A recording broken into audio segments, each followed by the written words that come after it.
माने इउपिपिएल सरकाराव जेबो खामानि मावनो हायाखै आरो गासिबो लिडारफोरानो थगायसुला इउपिपिएल सरकाराव थासेयावबो आं मा कारनाव थांखो माने इउपिपिएल सरकाराव जेबो खामानि मावनो हायाखै आरो गासिबो लिडारफोरानो थगायसुला एसे गिदिर माने प्रतिनिधि रायजोफ्रा सायख'नानै बेखौ इएम खालामहरदों बेबादि मानसिनि खुगानिफ्राय बेफोरबादि गाज्रि गाज्रि सोदोबा ओंखारथावा बे लावखारफोर रायलायग्रा राव नंगौना नङा बेरेंगा साराथ' आरो सबसे थगायसुला होननानै बुंजायो आंखौथ' बहुद थगायबाय बियो बै समाव खुंथायाव थानानै समाव मानो होनोब्ला दिनखौल' होबाय थायो लेंहरो ओरैनो फैनानै थांहोयो बेबायदि खालामबाय आंखौ अयथासार खालामबाय फेरेंगाया आंखौ मानो होनोब्ला बियो माने जोंखौ माने ना मावा बायदि फोरानगोननो गुबुननि सिङावबो बुंदों माने बेबायदि बुंनायखाय आंबो खोनानानै दा बेबायदि सरकाराव थाबाय थानानै मा लाब जानो होननानै आङो इउपिपिएलखौ नागारनानै बिपिएफ सरकाराव नभेम्बरनि 20 तारिखआव बाथौ खेराइयाव आङो जइन जाफैदों दा बिपिएफ दलाव आङो जिउयै मोदोमै आङो थै-थां बिपिएफखौ सापर्ट खालामलांबाय थादों जयनिं हाबाफारि खमायाव बेहाय 200 जनसो मानसिफोर जयनिं जादों बिसोरो आगोलाव इउपिपिएलआवमोन बिथांमोना आगोलावहाय फेरेंगामोननि गोदै गोदै रावाव प्रमद बर'मोननि गोदै गोदै रावाव भट होनानै रनजित बसुमतारी बा फेरेंगा बिथांखौ देरहा होदोंमोन दा नुबाय बिथांमोननि जे लाइमुथि ओनसोलनि समस्या हा-हुनि समस्या लामा दालांनि समस्या बेफोरखौ मोनसेबो बिथांमोना बोसोरथामाव मावनानै होआखै आरो मावनानै होनो हानायबो गोहो गैया बेनिखायनो बिथांमोना दिनै गावसिनि भबिष्यतखौ साननानै गथ' गथायनि भबिष्यतखौ साननानै दिनै बिथांमोनहा बिपिएफ दलाव जयेन जादों आं बरायनानै लादों बिथांमोना थिग समावनो मोनसे सिद्धान्त लादों जे राइट टाइमाव राइट डिसिसन लानानै दिनै जाथिखौ दिनैहाय फोथांफिननो बिटिसिखौ रैखा खालामनो थाखाय आवगायबोदों बे मोजां जादों आं गोजोननाय फोरमायो प्रेसिडेन्ट आफादगिरि जे हाग्रामा बसुमतारी बिथांजों चेलेन्ज खालामबाय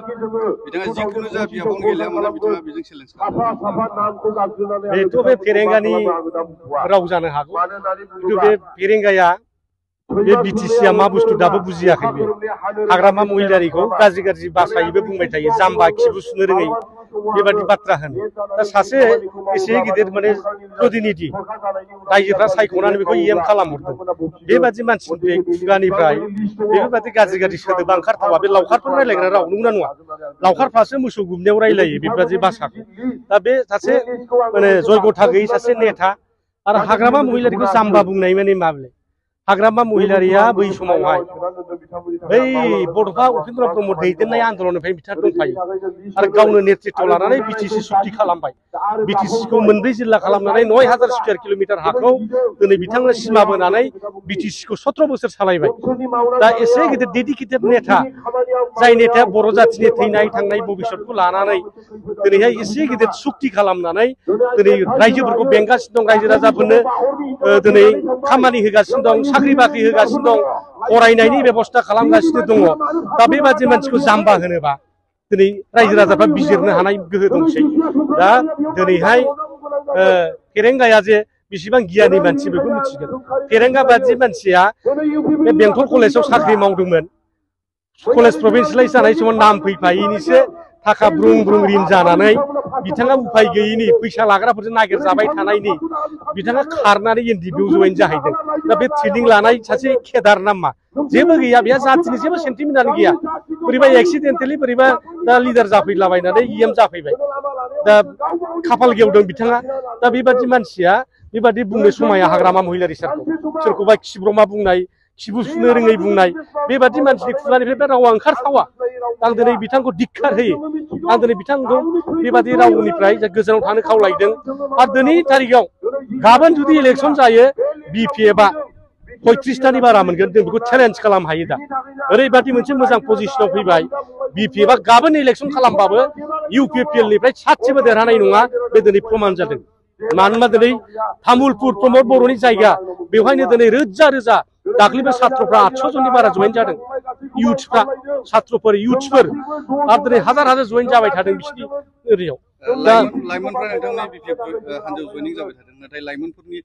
लाइफखौ भबिष्यतखौ दंस' खालामनो होननानै बुंदों बेथ' कुनु दंस' खालामनाय नङा लाइमोनफ्रा गावसोरनो बुजिनो हादों जे प्रमद बर'आ बोसोरथामाव रायजो सालायनायाव सासेबो लाइमोनफोरनो साख्रिखौनो होनो हायाखिसै बा बेबायदि सरकाराव थानानै मा लाब दिनै खामानिबो मोनला BTC आव कुनु लकेल कन्ट्रेक्टरा खामानि गैला खामानि गिदिर गिदिरखौ बेंगलाव थांनानै सिलिगुरियाव थांनानै घुस लानानै दिनै फाननानै फैजोबो दा बिदिबा जोङो बे इयुथ्सफ्रा दा कलेज फरायदों सोरबा MA फरायगासिनो दं BA फरायगासिनो दङ बे गाबोन फरायखांनानै बेवहाय टिका टुक्लि मावनानै मोनजायाबा साख्रि मोनाब्ला बे पार्टिजों थानानै मा लाब जागोन भबिष्यतआ दा बिथांमोना गावसिनि भबिष्यतखौ सानखा हरजोबनानै दिनै BPF आव जइन जादों आरो हाग्रामा महिलारि बादि नङाबा हाग्रामा महिलारि जुदि दैदेनफिनाबा BTC खौ बेहाय कुनु इयुथ्सआ थांनानै थानायनि लामा गैला जोबस्रांलांनोसै बे बाथ्राखौ दिनै साननो हानानै इयुथ्सफ्रा ओरै लोब लोब फैदों एखेबारे जों रावखौबो बुजायहैयाखै जों होनदों इयुथ्सफोरनि जयनिं प्रग्राम जागोन नोंथांमोना फैनोबा फै जों खेबसेल' खावलायहरदों खेबसेल' खावलायनायाव बिथांमोना दिनै रोजा रोजा फैनानै जइन जाफैगासिनो दं बेनो फोरमान आरो जोङो इयुथ्सफ्रा जुदि ओंखारबोआबा जोङो राजनितिखौ थिग खालामनो हानाय नङा प्रमद बर' बादि सासे थगायसुला नेतानि आखायाव जोङो लाइमोन सेंग्रा सिख्लानि भबिष्यतखौ जोङो दिनै गथायनो हाला ओंखायनो लाइमोन सेंग्रा सिख्लाफोरनि भबिष्यतखौ दानो थाखायसो जों बिथांमोनखौ दिनै पार्टियाव सोदों बिथांमोना फरायबाय थागोन बिथांमोना भट होनाय समाव जोंनो भट होगोन आरो गावसिनि केपासिटियाव जा हायो बिथांमोना मावबाय थागोन स्टुडेन्ट लेभेलाव बेखिनियानो रावनिबो जिबना नस्थ' जाया बिथांमोननि भबिष्यतखौ उज्जवल खालामनो गोजों खालामनोसो BPF आ दिनै छात्रफोरखौ इयुथ्सफोरखौ दिनै पार्टियाव सोबाय थादों